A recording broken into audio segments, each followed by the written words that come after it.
Hello, everyone, and welcome to the doomtombpodcast. My name is Chris. I am your host. We've been away for a while. I went on vacation. You'll hear in this episode that I had a fiance. Well, that has changed. I now got married, so I did that, and came back, got sick, not due to getting married, just change of weather, all that crap, all that sinusy bullshit. But I have been slacking, and I have not gotten enough episodes out. I'm going to try and crank all these out that I have. I've had this episode recorded for quite a while, and a few others recorded, and I must get them out. I'm hoping to get them all out by the end of this week. So thank you, everybody, for your patience.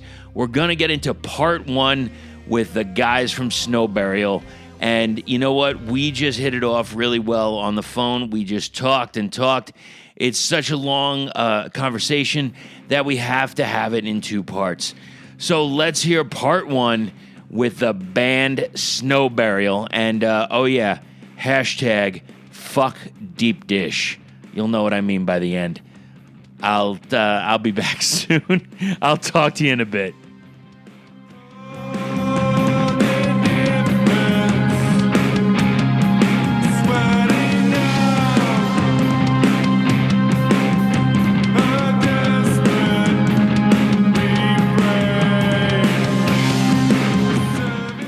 Born from their defining experiences at home and on the road, the unifying theme of this latest release from this band, it's Ostrava. It's one of duality. It's failure and triumph, celebration and mourning, isolation and family. With their roots deep in the vibrant core of Chicago's heavy music scene, Snow Burial have two EPs, one full length, which is Victory and Ruin, and a split tape with a Seath. And if you haven't seen a Seath yet, hey everybody, pause this, go check it out. And that is just a few of the things that this band has under their belts. They are ready to release their next album, Ostrava, in September. These are a couple of the guys from Snow Burial. What's up, brothers? Hey, I'm Nick. Ben's just choking on a beer on his and dreading his first line. He complete fail, just total fail. That's okay. About how this is going to go for us. So I think that's like just about the perfect way to introduce us. Was I overly dramatic? No, it was awesome. I just failed to imbibe fluids. It just went in my windpipe. All right, well let's talk about this for a second. Are you okay first? Are you all right? Yeah, I'm fine. Okay. So what's the beer of choice? I am drinking Spaten Oktoberfest. Ah, very nice. Yes, it is delicious. Oh, yes. Well, you know what? Off mic, we talked about this. I'm questioning sexuality right now. So here's what happened. So I went to this bar, and there was some kind of grapefruit beer. Something with an R. I don't know. But somebody says... The Stiegel Radler? Yes!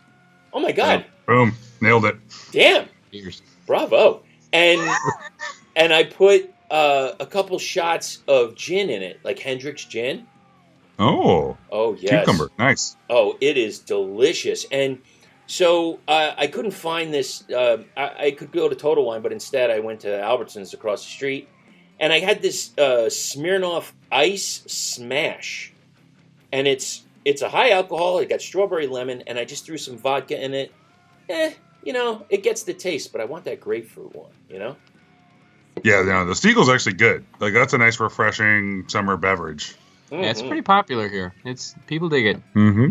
It must be popular here, too. I was out last night watching a band out of Prescott, Arizona, Ugly, and they have a release coming out as well in October. And, when I went to the place, I asked for it, and they just showed me that empty line, and I was just so sad. So sad. Are you close to Prescott? Some of my favorite bands ever came from Prescott, Arizona. I'm about 90 minutes from them. Like who? So the first band was like a metalcore band from the early 2000s called Life in Pictures, and then they formed like a sort of, I don't know, somewhere between like the Misfits, Black Flag Descendants kind of horror punk band called Hour of the Wolf. I happen to also be wearing their shirt right now, and I love that band. I actually flew from Chicago to Arizona to watch their final show. So. Neither of them are in existence anymore?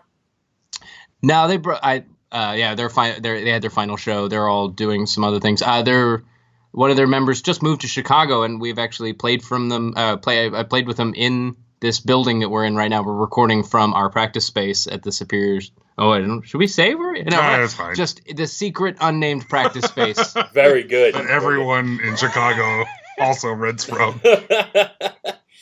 All right, so, you guys. Now with everything that we're talking about, I forgot. Did you guys properly introduce yourselves? Did we get that out of the way? No, I choked. I'm Ben. I play guitars and sing in Snow Burial. And I'm Nick, and I play bass and sing very little in Snow Burial. Okay, so you guys, you've been running around for about 9 years now or so, correct? Or 7 years? Has it been that long? 7 years, yeah. So we started jamming 7 years ago. I mean, I'm old, so I've been in Chicago playing in bands in Chicago for forever, right? But yeah, this band we started jamming in 2012. Was there any band that you were in that you thought was going to be like super, just huge, and it, for yourself? I mean, a band that you were in, and it was like, oh yeah, why isn't this taking off? What's the problem here?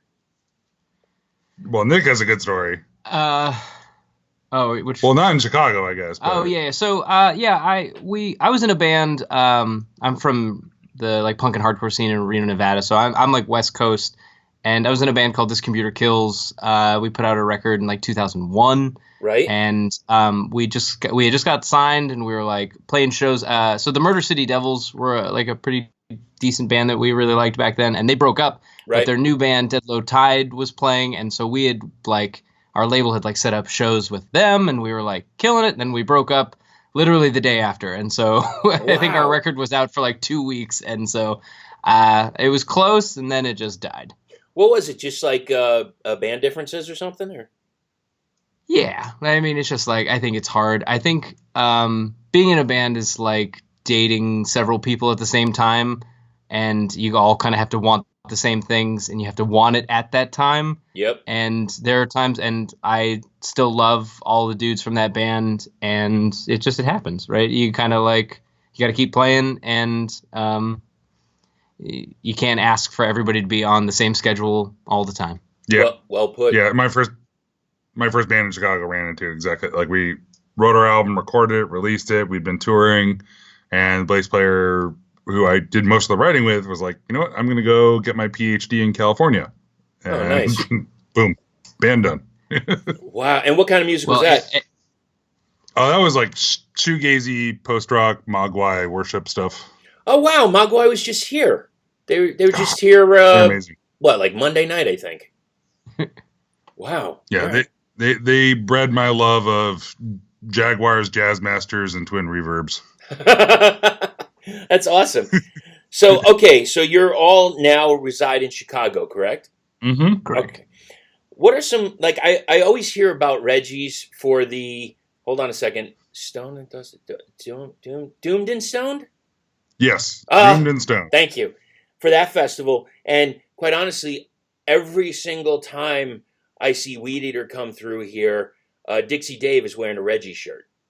Oh, nice. Yeah. It might be the only one he owns. I don't really know. But I'm not arguing, and I'm certainly not going to argue with their old drummer. I don't know. Did you see that story? No. He had to because he correct me if I'm wrong, but he also drummed in Whores for a while, and he just had to bow out, right? Well, I don't. He was all Stick Tricks man, right? Oh yeah, that see, I never got to see that one, that version live. When I'm talking, this was an older drummer from Weedeater. He was just in the news recently for putting meth in either his wife or his girlfriend's drink. Jesus. Yeah. Fucking Christ. I didn't know you could do that, but okay, fair enough. But yeah, I'm definitely not going to talk to him about that. So no, yeah. It's Weedeater, not Meth Eater. I know. I mean, seriously, guys, please. Weedeater is so much less aggressive. So you're in Chicago. What are some places that people should know about to go check out this scene?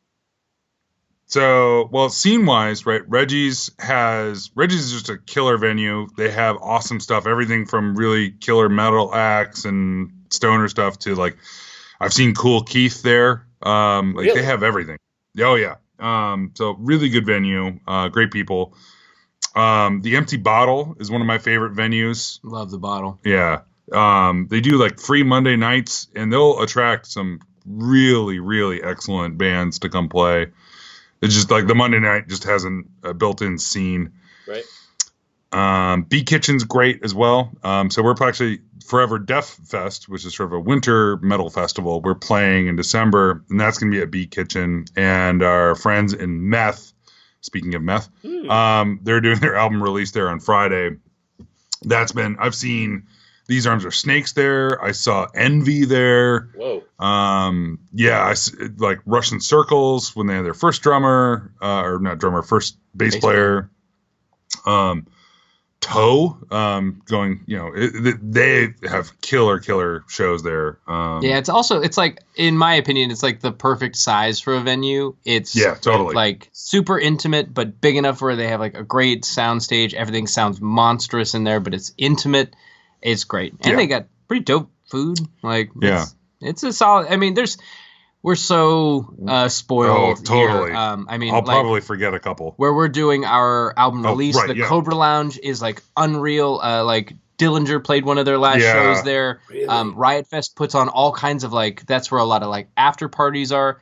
I think and there's an attached brewery. Yeah, if I'm not mistaken, I think like I just bought tickets for the Hot Snakes after show for Riot Fest, and I think it's at Cobra Lounge. Yeah. And so like there's a plethora of awesome places to play around here. I like that 50-cent word, man. I'm digging it. Very nice. Oh. So it's because I forgot whether or not dirge or dearth. Well, I was like searching in my brain for what the right word is for that, and so plethora was my backup. I know that I screwed it up in my head before I said it. That's all good. It's all good. What So is it? Is it dearth? Dirge? No, a dearth is a lack of stuff. A dearth? Oh, I'm glad I didn't say it then. Yeah, it's the opposite of what you meant. All right. So you're okay. Awesome. Yeah. And if you're happy, would be mirth. Mm-hmm. Yeah. So we're Exactly right. But So- Math is playing on Friday. And this has been vocabulary with snow burial. Okay, so where I hear all these, I mean, tons of bands you've already mentioned. Where are you getting your influence for, or where did you start for snow burial? Well, I mean, it probably all starts back in high school, right? I thankfully had a friend who was keyed into some awesome stuff, so I listened to a shit ton of Melvins, and Right. then later down the road, running into stuff like ISIS and Cult of Luna. I was already, like I said, I was in a sort of shoegazy band, really into the atmospheric stuff, but then finding the heaviest parts of that and leaning into it, that was, the big influences that way. Were you thinking like shoegazy, maybe like going back to like a band like Lush or My Bloody Valentine or something like that? Yeah, and like Explosions in the Sky, Mogwai, Godspeed's a little too verbose sometimes. Okay. I like them, but I have a heavy editing hand now where I hear you. but like that, I love the how things build and the layers that they can do. So like Russian Circles does that a lot now, right? It's our hometown buddies. Yeah, I love all of the Chicago band. I mean, I think I fell in love with not only Russian Circles, but like Brian Cook's earlier bands, like when he was in These Arms Are Snakes. Yeah. Like a lot of that, the heavy music that was sort of born of the DIY punk and hardcore scene, I think was something that really stuck with me. Because I came about it in a long way. I was like 13 learning Metallica riffs, and then I sort of like lost touch with metal for like 10 years, and then I think some of us did that. I know I did. I might have mentioned this before, but like, I couldn't deal with where grunge was going, and there wasn't Sure. much else. So I actually turned to EDM for a while. It served Mhm. it fed me until I got reintroduced again to Hatebreed. I know they're heavier, but it Yeah. brought me back into metal and loving metal all over again. To be quite honest with you. Yeah, no, I spent years going to drum and bass shows, and I feel you. No, I think there's in any genre there's something to pull from.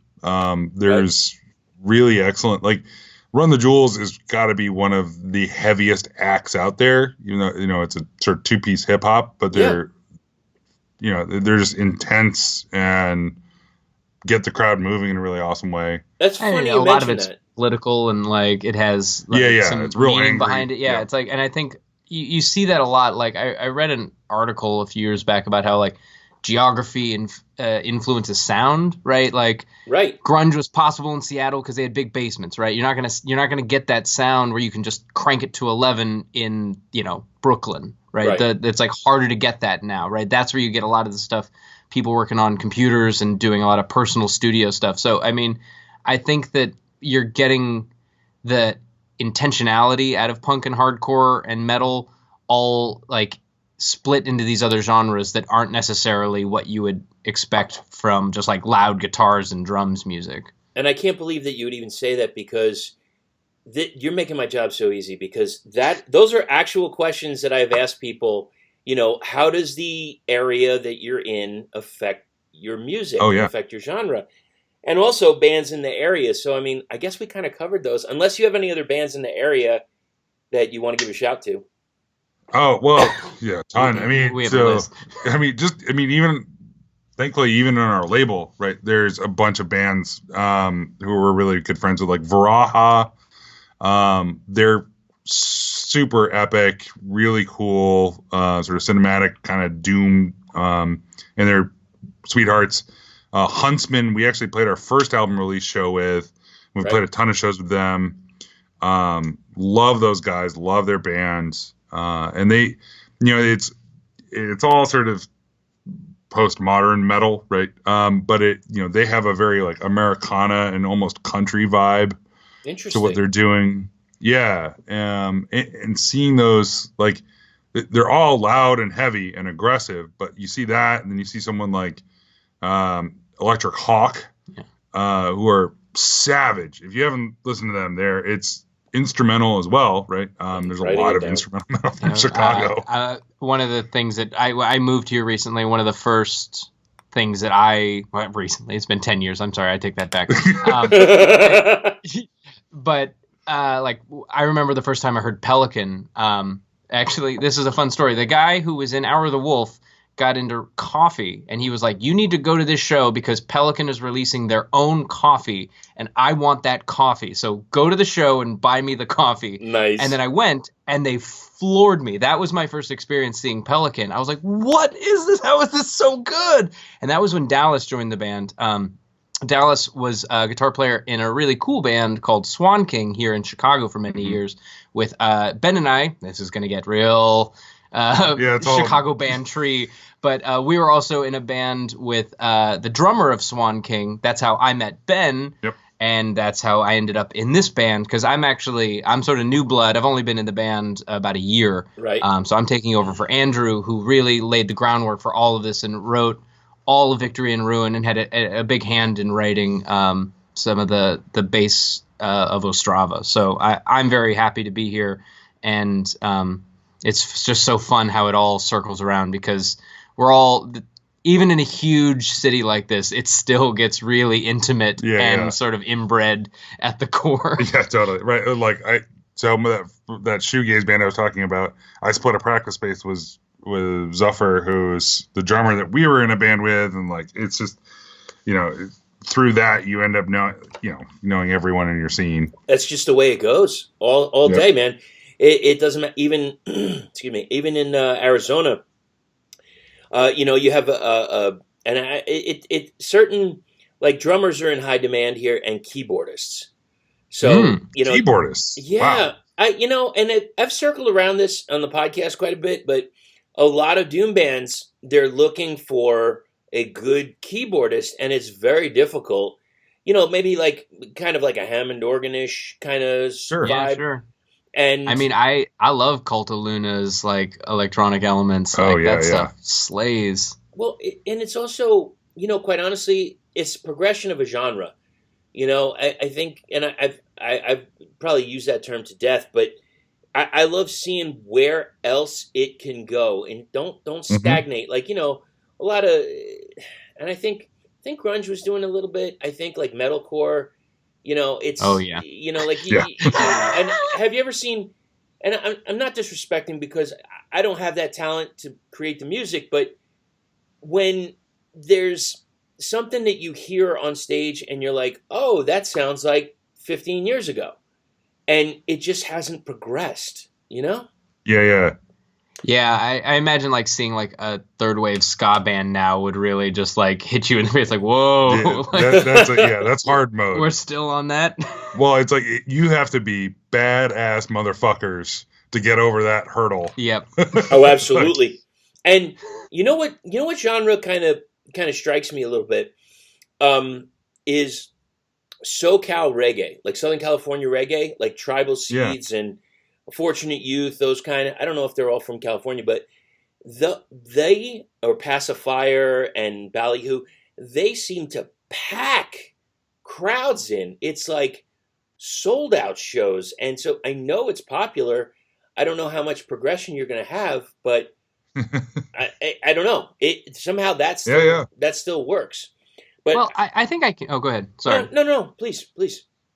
I mean, I think that there's a fine line between being like, we're a rock and roll band, and I think that when you, not necessarily we, but like some bands are rock and roll, and they can just, if they do it honestly and they do it awesomely, like you don't need to do much more than that, right? Yeah. You can just like, you can drive your lane and crush it, right? And I think there's still going to be a market for that. I think it's when it's like when you have the bands that are imitating that band that it starts to feel tired, and that's when it starts to feel like you've seen this before. That's the feeling that I feel like you're getting at, is this like everybody's imitating the other band that you already love. Unless it's been long enough where you've aged out and you're just imitating a band no one remembers. Yeah, you get about a 20-year. Ooh, I feel attacked. That one's hard. Uh-oh. Is that a private conversation? No, it's fine. But it's I think you're right on that one, Ben. I think that's like, I mean, especially like playing music in your 30s is so weird. It's like, it's a crazy experience.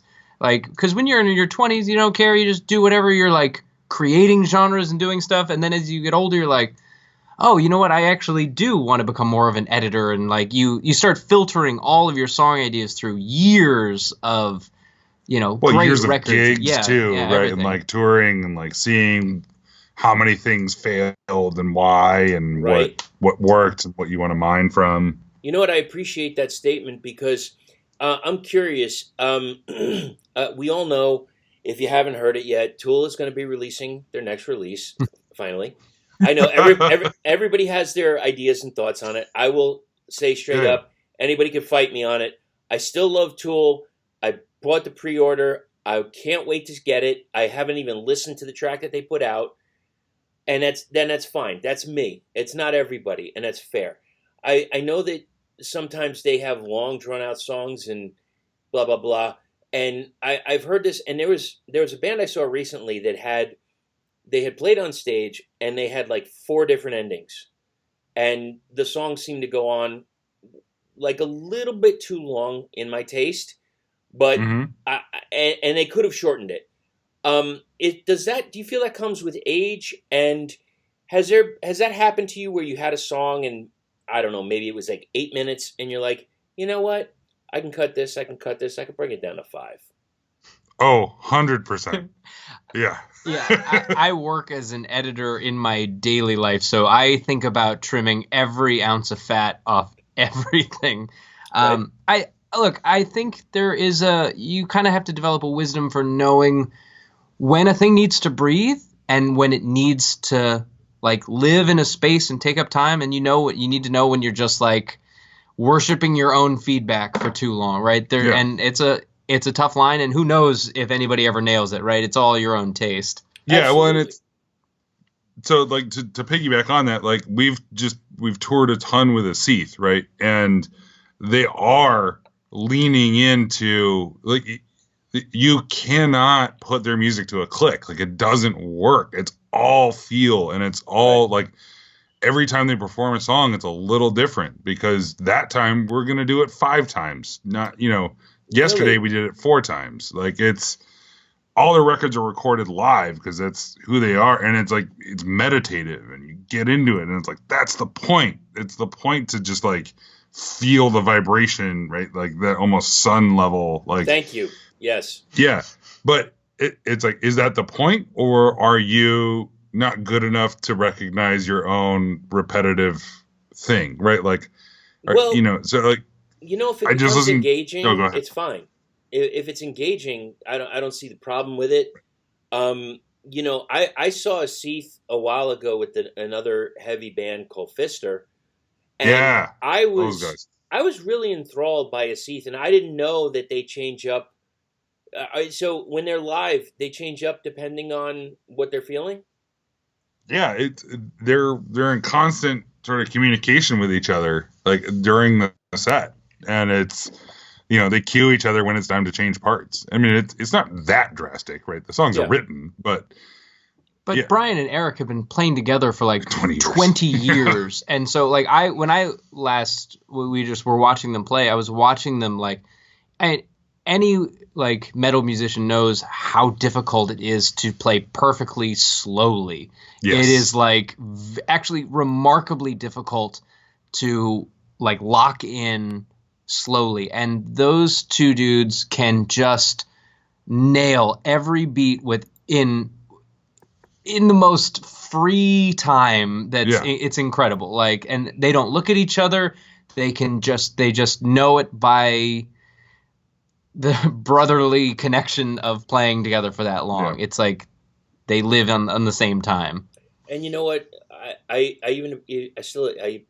probably going to say this again, I appreciate that too, because I saw them when they had Hopes of Failure out, and I got to tell you, I honestly didn't see what you're telling me, like in terms of like, I didn't see them looking to the other person. I didn't see them thinking it out, and that is the beauty of what they did live. Is it's so seamless, and I thought that's just the way it was, and thank you for that. I really appreciate that, and I know they had a release coming out that came out in May, and I think I have to find it. Rules. It does, yeah.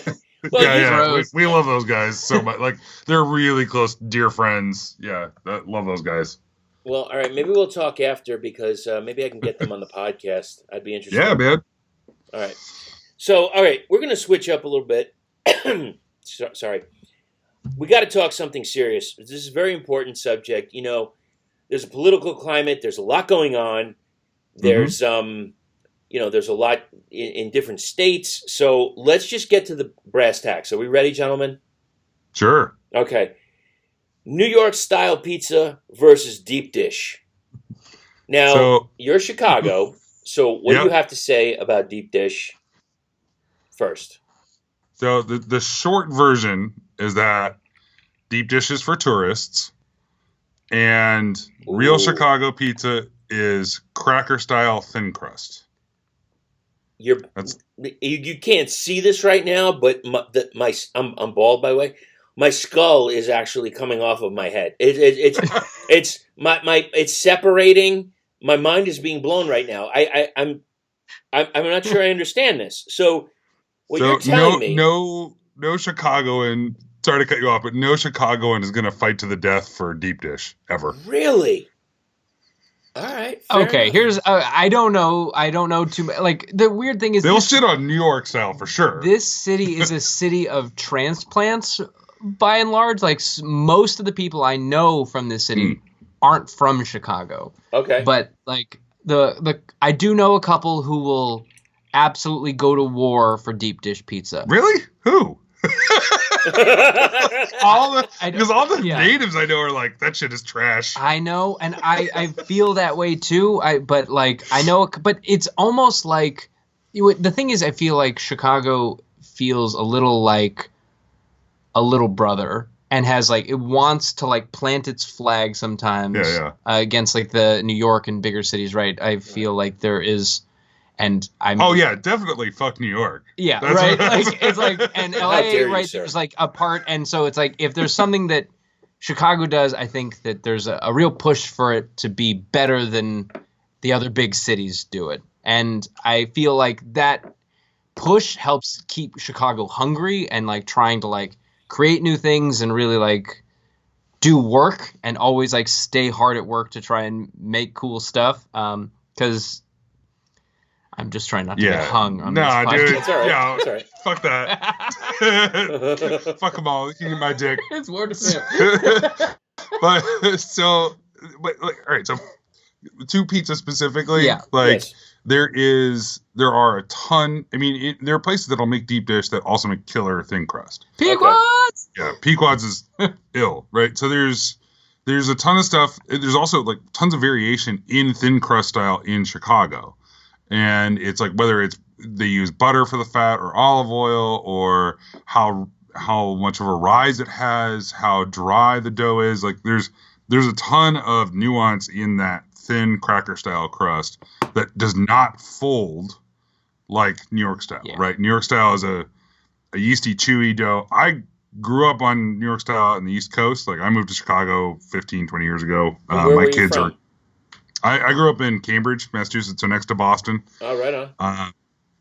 And I love New York style. I traveled to New York City to go get New York style pizza. Like I ride or die. I can make my own. Like I've studied making my own dough to do it.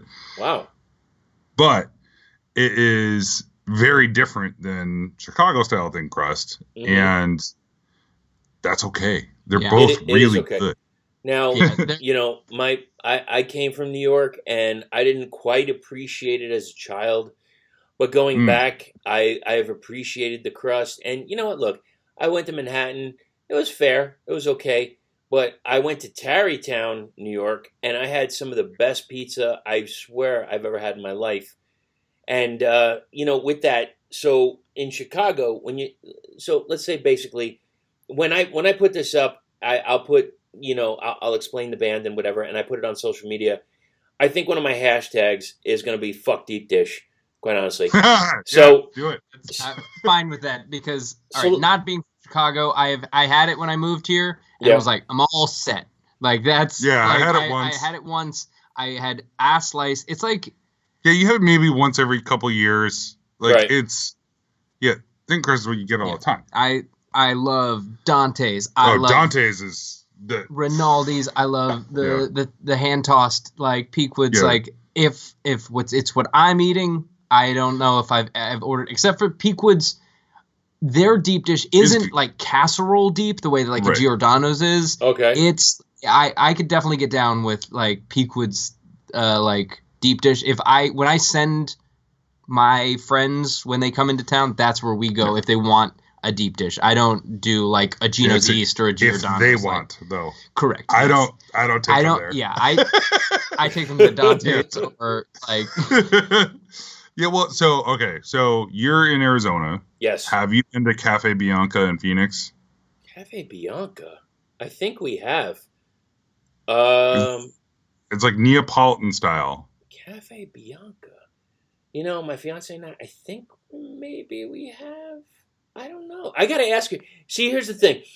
Like, here I am. I'm okay. So I'm on Bandcamp a lot, and I'm on YouTube, and I'm trying to find like what's a new stoner doom sludge band that I can try to sink my teeth into, enjoy, put on the radio, put on, you know, do an interview on the podcast. Meanwhile, she's on Yelp constantly looking at like where are we going to go next, where are we going to eat next.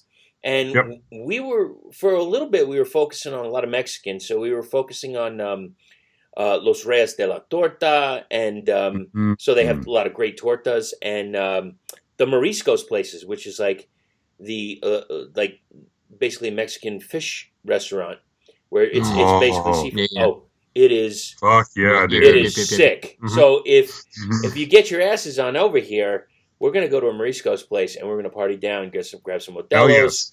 We're gonna have a killer time. Modelo with a lime. I lived on like the chiladas, like where it's just like ice Modelo with a salted rim and like a ton of lime juice. Like that is like the perfect cocktail for me. So Cafe Bianca, what of it? Talk to me. So Neapolitan style, right? So this is chewy dough, kind of like New York style. They use crazy hot brick ovens. Okay. And it cooks super fast. So the dough is both chewy and really delicate. Right. And like a pie will cook in like 2 minutes. Nice. They're like 900 something degrees. It's so I went to Cafe Bianca. I was on a work trip out in Phoenix, and I was like, I had like 2 hours in the middle of the day. I'm like, I'm fucking going. I had heard about it from online. I went down, I sat and I ordered a pizza and a beer. I finished that pizza, and then I ordered another pizza. Oh my God. And ate all of it. I took none. I was like, yeah. Zero fucks given. You're just going for it. Yep. Wow. 2 whole pizzas in my face. All right, now as we're talking, I could feel people like rubbing their temples. They're like, "We fucking get it. You like pizza. Move on. Talk about some other shit." Yep. I know it's a passion, but and you know what? I'm going to ask you like a question or two more, and then we really got to get into your album because I want to go over the tracks. All right, yeah, there's a record coming out. I actually got the important part is pizza. Yeah, and I actually got a couple more questions. I might just say fuck the questions. Because I really want to get to the album. So you had a picture on social media. Somebody was passed out in a group photo. What the hell was going on there? So we had just wrapped up a bunch of dates with Asif, and it was actually kind of a reference, I think, to Fister's typical band photos, where they'll have a couple people, like it'll be a band of like a photo of them, like someone's half out of the van, half lying on the street. Right. 2 other people like passed out on the street.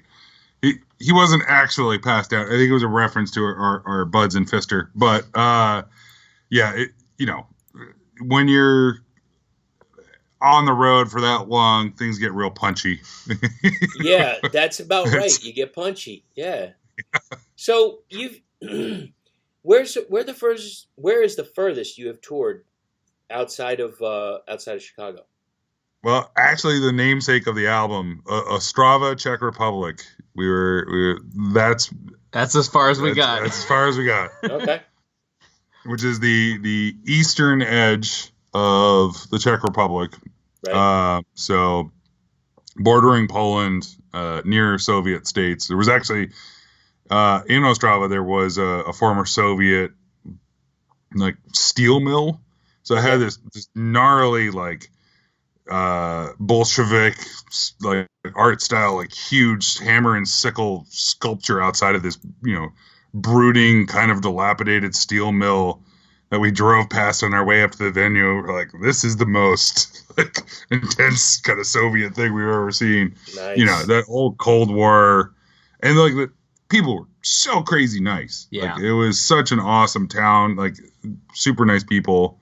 But yeah, that was or was it Trinech? Was it Trinech where the steel mill was? I think it was probably Trinech because we had to drive to Ostrava. Yeah. To when. So basically, we. So we're talking about the album. So these bunch of goofs. We took a tour of Europe, and we started in the UK with a really dope band called Monolithian. Yeah. We love those folks. If you're looking for a new doom band for your thing, they're a 2-piece doom band, and they rule. Highest possible recommendation from Monolithian. Great band, good humans. We started there. We took a ferry from the UK to France, and then we drove all the way through the thing. And then it turns out some things didn't work out in the van, and it just died in the Czech Republic. Wow. And we were essentially stranded in the Czech Republic for about a week, and we missed about half our European tour because of it.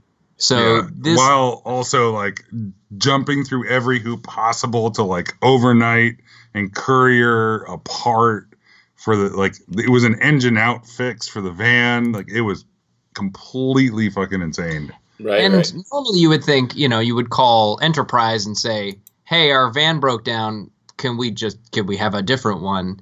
And they said, sure, of course you can do that. Where are you? And we said, the Czech Republic. And they said, what? Yeah, like that. Genuinely, like, the first person I was talking to on the phone was like, did not know what the Czech Republic was. Yeah, we might not have been authorized to take it out of the UK. Oops. And so they weren't really.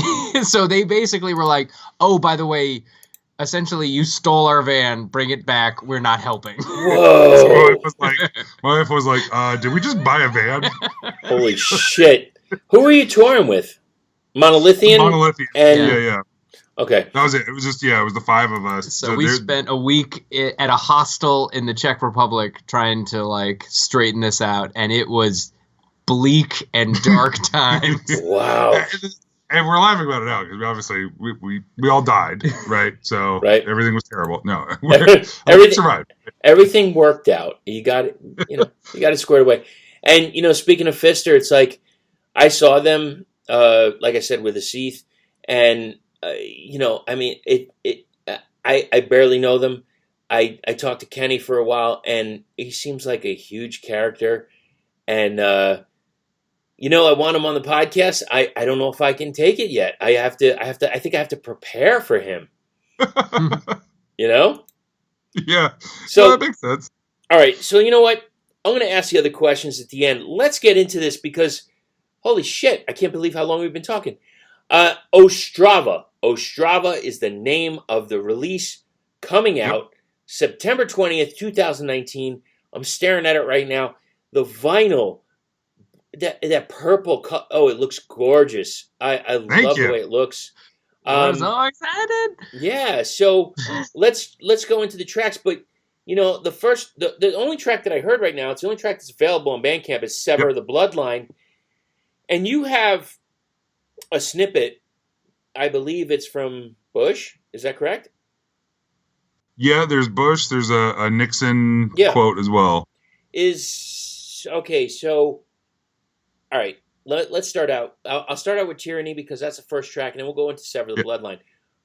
I'm not asking for like a soliloquy, but more like what can you tell me about Tyranny?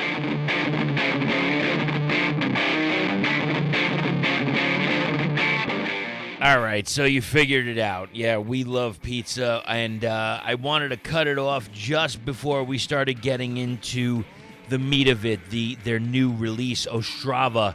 I'm going to play a track right now from that, and then we will continue in part 2, and we will have a track-by-track discussion of their latest release, Ostrava. This is the track I'm going to play right now. It is called Sever the Bloodline.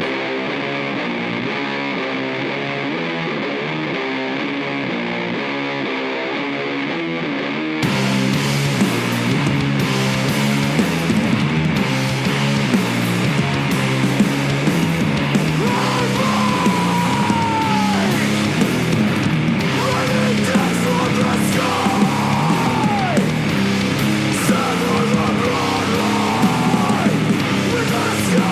bloodline.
seeking the return of tyranny. After decades under the tyrant, they are also reluctant to trust authority.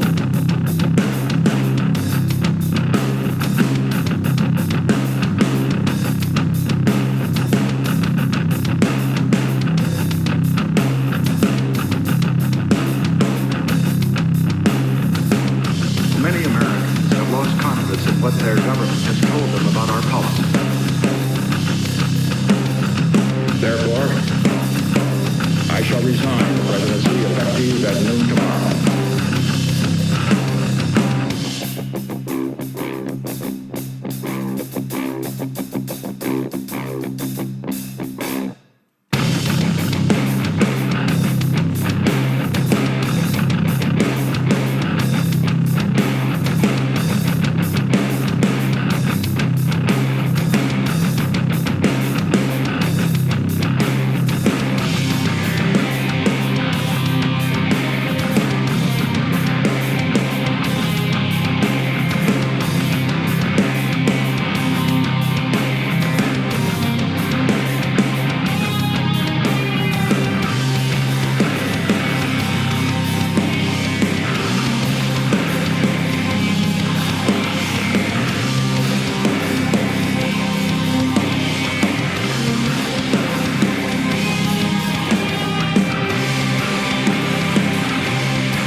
Thank you, everyone, for listening, and thank you so much for following us on social media.